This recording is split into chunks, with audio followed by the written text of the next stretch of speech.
The News Hour Special Edition.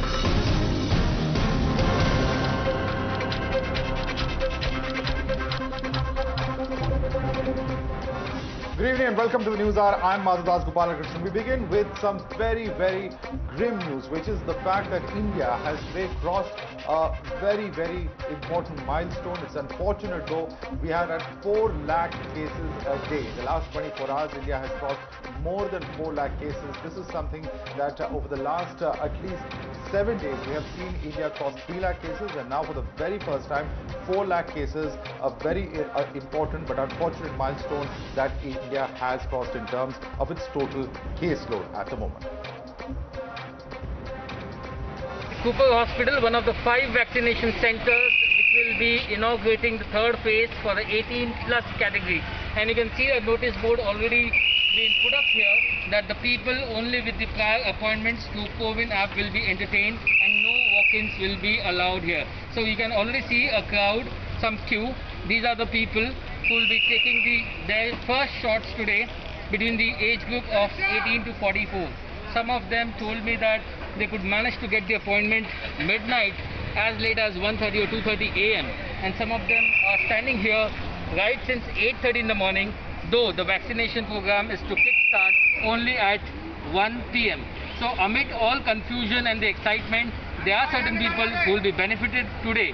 As far as the information is concerned, we are getting the information that BMC could give only maximum 1,000 vaccinations today, 200 per vaccination center. So that means only 1,000 people could get benefited today as a part of this drive that kickstarts from today. Rakesh Trivedi in Mumbai. We have seen how number of state governments have in fact said that they are in the process to procure the vaccination. So most of them has in fact not got the vaccination at the state government centers. But there are in fact private players, that are the private hospitals like Max Hospital, Apollo Hospital and Fortis Hospital, who are in fact been able to procure these vaccination, and as per the central guideline, they are in fact giving vaccination to the people who are between the age of 18 and 44.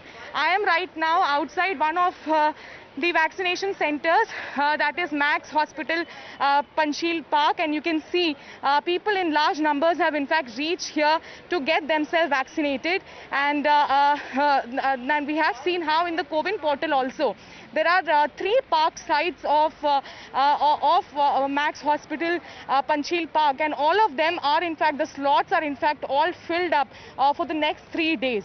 Apart from Max Hospital, Fortis, Shalimar Bagh, Okhla, the NCR region Fortis is also giving vaccination to the people. Apart from that, Apollo Hospital is also giving vaccination to the people who are between the age of 18 and 44.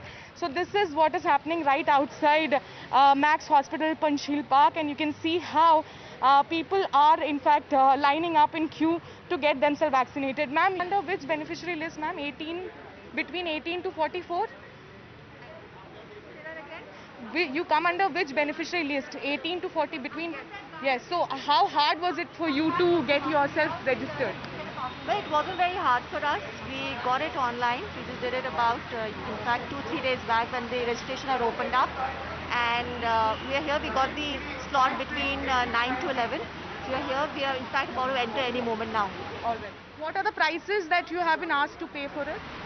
Well, mine was done by my cousins. I'm not too sure, but everyone in your family is getting vaccinated already. The elders have already been done, and our age group is being taken care of now. So that is one of the beneficiaries who comes under the age group of 18 to 44 who have reached the Max Hospital and are in fact getting themselves vaccinated. You can see a lot of people which comes under that category are in fact lining up outside this vaccination center, that is Max Hospital. We also know that Apollo as well as Fortis is also giving vaccination for people between the age of 18 and 45. You're watching the News Hour Special Edition, debate number 1 on Times Now, Super Prime Time. Let's take this across to our guests who are joining us. As far as India's vaccination program is concerned, several states that have complained that they don't have adequate vaccines, at least 11 states could not participate in the expansion of the vaccination program. That's phase 3 for the 18 to 45 category. Let's take this across to Shehzad Poonawalla, lawyer. Joining us with us also is Dr. Sanjeev Bagai, is the chairman of Nephron. With us is Ghanshyam Tiwari, spokesperson of the Samajwadi Party. Dr. Suman C. Raman, political analyst, is also with us on the broadcast. And let me begin by asking Shehzad. Shehzad, at some level or the other, the question is this, that, this is a program that could have been rolled out perhaps in coming weeks. If the vaccinations were not there, was it a bit hastily announced? Could we not have waited maybe a fortnight or 3 weeks perhaps before actually rolling it out? Because rolling it out in this manner has caused a huge amount of confusion. Madhav, it's a case of damned if you do, damned if you don't. And Dr. Bagai, one of the most respected minds, is with us on this panel.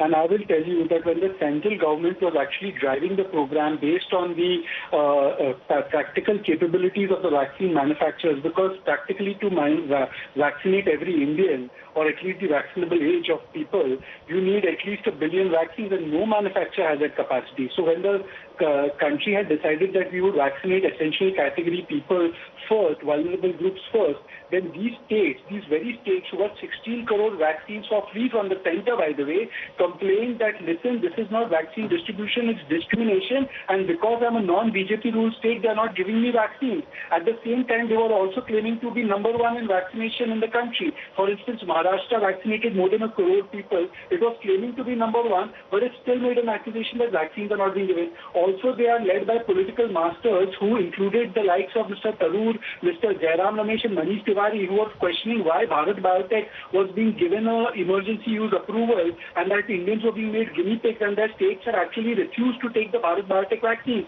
Mr. Bagai will bear it out which states had refused. Right. Today, when the time has come, when they could have done the deals with the vaccine manufacturers, Uttar Pradesh has done a deal. It has also given a global tender. Why did the other states not do it? This is because their idea is not to solve the problem. Their idea is to only do Modi Virod at every stage. Are they against the liberalization of the vaccine program, or are they for it? Let me put that question across to Ghanshyam Tiwari. I think there are some very comprehensive points that you made. I want a response from Ghanshyam Tiwari on that. Ghanshyam Tiwari, I think 3 important points that Shehzad Poonawalla is making. First, he says it's damned if you do, it's damned if you don't. Questions are raised about the vaccine, its efficacy. It's called the Modi vaccine by your own party's leader, Mr. Akhilesh Yadav. And now, when the program has been rolled out, states not proactively going ahead and procuring the vaccines cannot now blame the centre, is his contention. Your response? Madhav, what is the utility of winning this argument? Say Shehzad wins this argument. What does it change? We have nearly more than 4 lakh cases, daily active cases. Thousands of people are dying. States after states, cities after cities, towns after towns are turning into burning fires that are visible. And it is breaking the heart and soul of our nation, breaking our confidence as a country. The most important thing right now is what is the national vaccination plan that the government of India has, who is leading it, what are the daily targets, how is it going to be implemented. We know there is a shortage. How is that shortage going to be fulfilled in a way that every day we save more lives? The daily battleground today is not an argument on television. The daily battleground today is to win the battle against COVID by saving more lives, by ensuring that the helplines are working, by ensuring that we are using good data, good algorithmic-based approach, good supply chain management, and district-wise situation analysis to determine which districts need vaccination, who are the population sets who need vaccination, and then giving that reassurance to the country that yes, we are on track to win this battle. This whole discussion about who did what, the state versus center, the vaccination discussion on pricing, all that is not about winning this battle. It is about somebody's image as a prime minister or somebody's image as a chief minister. I don't think any of the viewers is interested in the image of the prime minister. What people are interested in how we as a nation are going to win this battle against COVID. How will we ensure that those who registered, those who cannot register, the questions that the Supreme Court had asked, they get the right answers from the central government, and who is that one person in there, and what does this team look like? Who's saying, I am putting my job on the line to achieve these targets on a daily basis? Where are those targets? Who is the people? Who is that leader? And where is his team? That is the question that BJP must answer. Okay. Let me put that question across to the BJP spokesperson. Gopal Agarwal is with us on the panel. Gopal Agarwal, Ghanshyam Tiwari's charge is that instead of focusing on image building, that is his allegation, there should be focus on governance and delivery and speedily ensuring that the vaccines are rolled out, because at some level or the other, he is holding the center accountable for the vaccines not being present at the moment for a massive rollout of the 18 to 45 category, as should have been the case. Madhav, neither their statement earlier nor their statement now will influence the government's vaccination policy. We are confident that we have one of the best vaccination policy in place considering the health infrastructure in the country. When we started with they will criticize every move which the government will do. Mr. Agarwal, 11 states have today said that they don't have vaccines. They have not rolled out the 18 to 45 phase 3 category, sir. Let us talk on the facts. I'm listening to the facts, but let's not say that it's a very good policy on a day that 11 states have not participated in phase 3 for lack of vaccines. There are some very obvious questions here, sir. So, how do you implement a policy? You implement it, put it on the plate and then put it in the place and then you move it. Earlier, when the government came out with a stepped-up phased manner policy, everybody was criticizing. Then it is in the phased manner government has opened, made preparation. Whether you wait for before the preparation or simultaneously go, you have to test everything. If the COVID was launched, it required the testing also. It required everything. People have to get used to it. All these are the process. When GST or anything, new technology or anything is implemented, you have to test it on the ground. You just cannot plan everything on the paper alone. And then when there is a perfect plan, then the perfect plan will take all vaccination, have to be produced, then stored, then roll out. Then it will take 6 months more, or it may take 1 year. So you want that the government should wait there. Government is working on that. Today also the vaccination for Sputnik. My question, sir, on the COVIN website, I completely agree with you. You must implement it. There has to be adequate testing. I completely agree with you. My simple question is, we have a vaccine rollout without vaccines. That is my only question to you, sir. It is not. How do you roll out a vaccine program without vaccines? Government has come out with a figure that the total 16.37 crores already has been given to the state. Out of that, almost 80 lakh vaccines are with the states and union territories. 17 lakh more vaccines are in the pipeline, which will reach to the states in 1 or 2 days. 1.5 lakh Sputnik vaccine has come from Russia. More will come. So there is almost 1 crore vaccines. The people have to prepare. Everything today, if the government makes available 2 crores vaccination, every state is it prepared that tomorrow they will give vaccination to all the 3 crores people who are registered. If the vaccines are available, 2 crore people can get the vaccination tomorrow. They will also require everything, preparation steps, hospitals will go. Oh, how can you, everybody... Okay, let me put that question across to Sumansi Raman. Sumansi Raman, are states prepared? If tomorrow the centre provides 2 crore vaccines, are the state governments prepared to actually inoculate the people? Do they have the infrastructure? Do they have the manpower in place to actually do that? That's the question Gopal Agarwal is asking. Please respond to that. The state governments have the entire health infrastructure in place. They have the primary health centers, they have the CHCs, they have the seen the status of the health infrastructure. Excuse me, sir. See, I agree that the first problem is accepting that there is an issue. Now, Mr. Agarwal says it's a fantastic plan. Now, none of us are able to see the plan, but he says it's a great plan and it's going great. It's not a perfect plan. Madhav, I never said. I said that there can be gap, but you have to move in a phased manner. You cannot... Sir, 1 minute, sir. 1 minute. I didn't interrupt you. So you are telling me I'm a perfect plan. I said it is not a perfect plan. You have to work in a phased manner. So you made a point. Okay. Now let me ask you a few questions. Mr. Agarwal, let him make his point. He has also not spoken. Let him make his point. Yes, Suman, go ahead. I have only 2-3 questions. Right now, what is the monthly pipeline of vaccine stock that we are going to expect for the next 6 months? Do we know it? If you know it, it's a state secret because it has not been published. At least the states don't have an idea of what's coming. Look, you cannot launch such a massive program without actually knowing your stock position at least for a few months. What is going to be the pipeline? This is the And right now, Mr. Agarwal, let me tell you, what is happening is very similar to what is happening with oxygen. Trying to put out the fires on an hourly basis. Okay, for next 3 hours, this hospital will have oxygen, by which time the fire starts somewhere else. Okay, another 8 hours. Where the oxygen issue has been going on for 1 week. Batra Hospital said 8 people died due to lack of oxygen today, including one of the doctors working there. It's actually 12 days. It's actually 12 days, Suman Sriraman. Oxygen has been in short supply in National Capital for the past 12 days. But I want Gopal Agarwal to respond to that. Once again, Suman, let me come in now. You've asked a question. I want, once again, Gopal Agarwal and Suman, please calm down. I'm going to come to all of you. Please allow me to conduct the debate. Suman, I'm going to come back to you. Please calm down. You've asked a very important question. Let Gopal Agarwal respond to that. Gopal Agarwal, he is asking you a question as to whether there is a clear direction that has been given state-wise, how many vaccines will be allotted to each state. Is there a phased plan? You say this has to be rolled out in a phased manner. What are the numbers? That's the question. His allegation is that nobody knows what those numbers are for the coming weeks, so that even the states can adequately plan. I tell you, Madhav, there is a lot of difference between oxygen crisis and the vaccination plan. Oxygen crisis, nobody knew that the demand will increase from 750 metric ton to more than 7,500 metric ton a day. Nobody knew the hospital bed, nobody knew the extent and severity of the second wave. But we know how many people have to be vaccinated.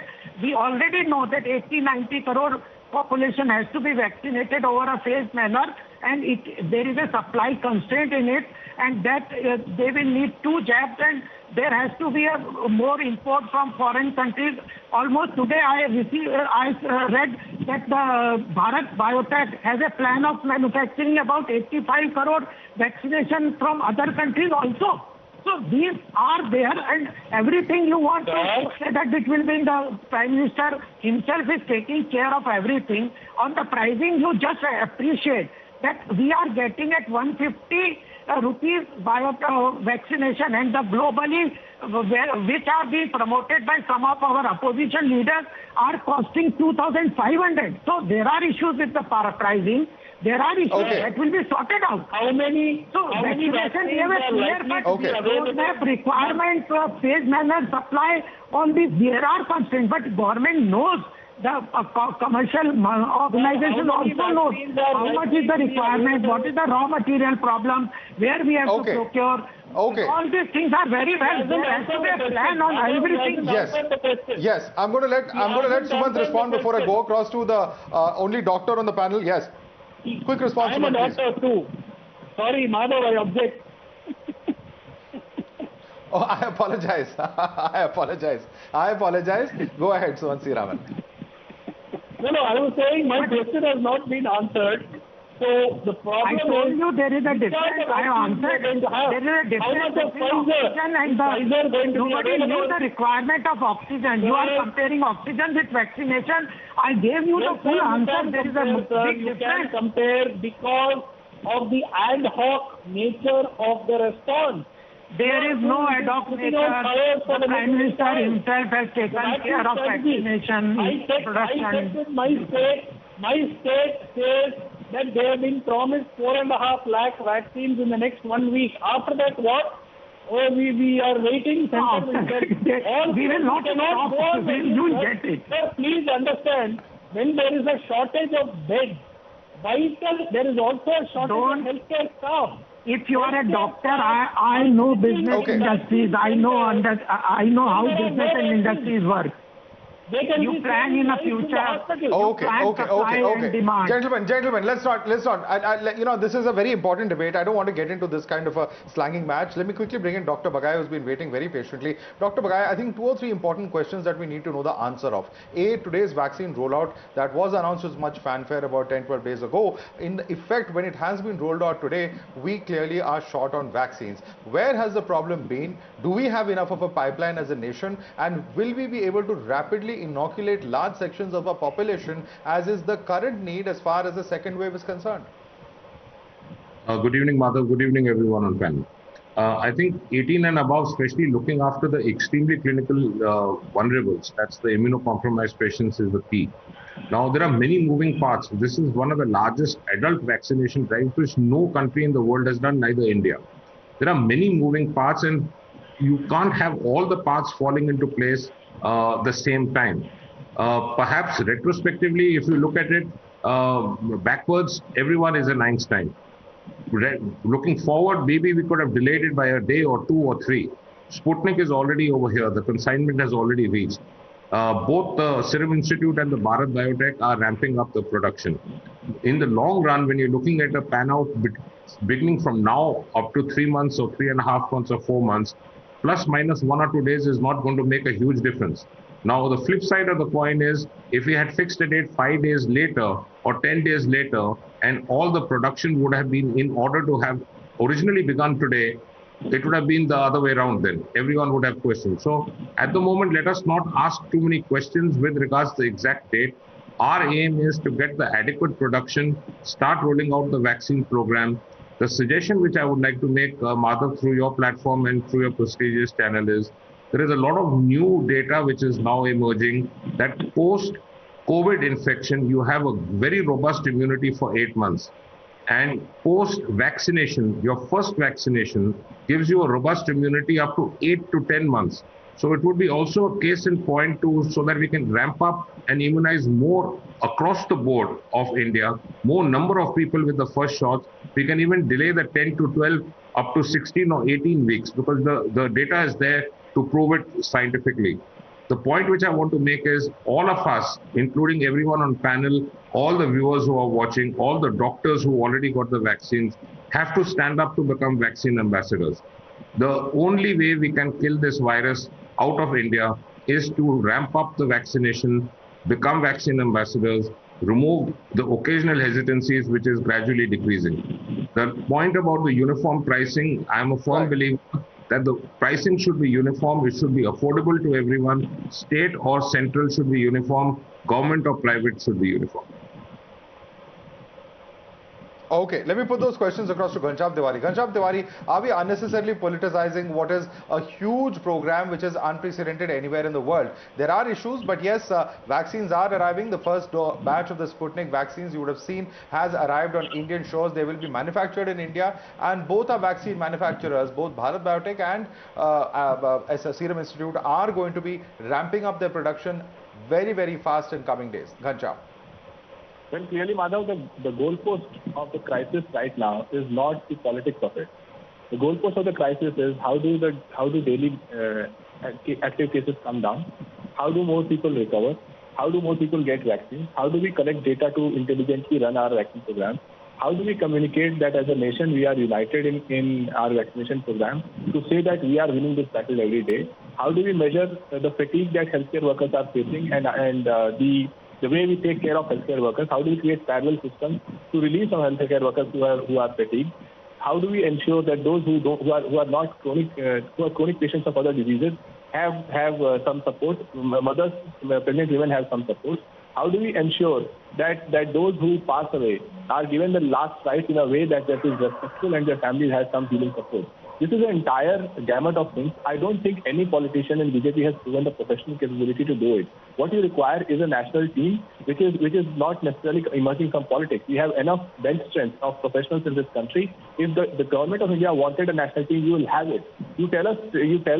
I have worked enough with startups to tell you this, that you set a goalpost, and I can tell you that professionals in this country will deliver to that plan every day for the next 90 days, 180 days till we win this battle. I think that's a fair question. I think that's a fair question. Why can't we have a bipartisan approach to this issue? Why not take everyone along? At the same time, Shehzad Poonawalla, there are experts on either side. It's not about state versus center. This is a time when everyone has to work together. I mean, the scale of the humanitarian crisis is just staring us in the face. The number of deaths we see, the anguishing scenes of people unable to get hospital beds, unable to get oxygen, and all of that really, the root cause or the root way to prevent that is ultimately the vaccination program. At least on this, we shouldn't be seeing any kind of politicking between the center and states. Ghanshyam Tewari says there are people who can work if the center reaches out. That is his suggestion. How would you like to respond to that? You see, Madhav, let me tell you very frankly that despite my opposition to the views of Dr. Raman and Ghanshyam, I think they are two of the finest people and they also care for the country. But I want to ask them a genuine question and I hope they answer my question. For state and center to work along with each other, should there not be equal onus on both sides not to blame each other? And just one example I'm giving, and both of them put a hand on their heart and answer this question. Dr. Raman, forget everything else. Modi government is bad, Gopal Krishna Agarwal is bad and useless. Let's leave them aside. At least the fact that crematoriums would be required because the number of deaths could be unprecedented. That is a domain that center has nothing to do about. How many governments made just arrangements? Because just now Mr. Ghanshyam has spoken about funeral lines for funerals. Baki sab chhod do. Center is completely useless. On the crematorium, that basic as that. Did the state, even one state, make adequate arrangements ki boss, we will double the capacity of our crematoriums? Just give me one example of one state which did that. On oxygen, setting up the oxygen plants when they were sanctioned by the central government, states like Rajasthan and Delhi did not even do site location or they did not even fix the civil works that are needed to install the PSA plant. They did not buy cryogenic tankers and they only come and blame the center for everything. They demand vaccine decentralization. When Modi takes control, they abuse Modi for being a centralized person. When he decentralizes and gives them control, they abuse Modi. Why? Tum kuch kar nahi rahe. Madhav. Okay. First of all. Okay. Subansiri Raman. There is a unanimous opinion that both the center and the states are responsible. Nobody is absolving any state government, be it the Delhi government or Rajasthan government. Some governments are prepared better, some governments are not prepared at all. So therefore, this is not a question of apportioning blame. We have a problem, we need to fix it. First step in fixing any problem is accepting that we have a problem. Get in the best people who are available to fix this problem. Our big problem that we are having right now is that the people who got us into this mess have now been entrusted with fixing it, which is not the way it is done anywhere in the world. You need a national COVID task force with the best experts from perhaps any part of the world who can support a super quick rollout of the vaccine program. That should be the single-minded focus of this team. We need to know the supply chain. Let me finish, please. Let me finish. We need to know the supply chain for the next at least 2 to 3 months ahead of time, which are the vaccines, because it's not so simple. Storage for different we have limited time, so I want to get in a quick response from Dr. Bagai before we go into the break. Dr. Bagai, how valid is that suggestion? Do we need a national COVID task force? That's a suggestion coming in from Subansiri Raman. Ghanshyam Tiwari also refers to it. As a doctor, as a medical care professional, how do you view this as a suggestion? Is it a concrete one? I have 2 quick points in mind. I think we have great amount of intellect across the board, length and breadth of our country. There is no other country which runs an immunization program which is so robust, so versatile like India does. Primarily that is children oriented, but now this is an adult program. I am reasonably sure that through the ICMR and through other good advisory bodies, we have enough of advice and enough of suggestions which have been given in, which have been taken into account. My only submission to everyone on this panel and all the viewers is, we have to erase all geographic divide. We have to erase all political and all religious divide. Our nation is wanting, for the sake of humanity, this vaccine. For us, our religion should be India. Our faith should be humanity. Every life matters. Let us all become small foot soldiers, warriors to win this war against this pandemic. We are losing too many precious and too many valuable lives. Let us not squabble between each other. Good suggestions, give it to the government. Why will any government not implement it if it is good for the benefit of India? Madhav, just one last one. All right, we are completely out of time. We are completely out of time. Completely out of time. Okay. Gentlemen, I'm sorry, but we are completely out of time on this. We have to take a break now. Subansiri Raman, Ghanshyam Tiwari, as well as Shehzad Poonawalla, I'd like to thank you for joining us.